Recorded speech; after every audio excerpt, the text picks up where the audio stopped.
ਖਾਤੇ ਵਾਹ ਖੋਲਿਆ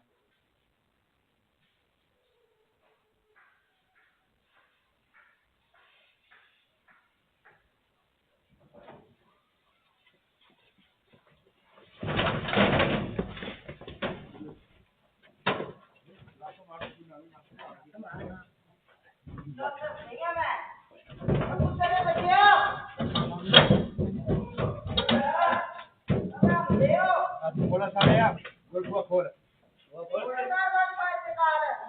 पूरा सारे तो कासी पूरा सारे बेड खोल ओके ना खिला क्या पेट्रोल को पानी पकड़ा ये का पानी अभी पूरा सारे आप बोल चलो क्यों आप बंदा थोड़ा फाड़ के ले आ अब अड़चन बात मैं से काट दो हेलो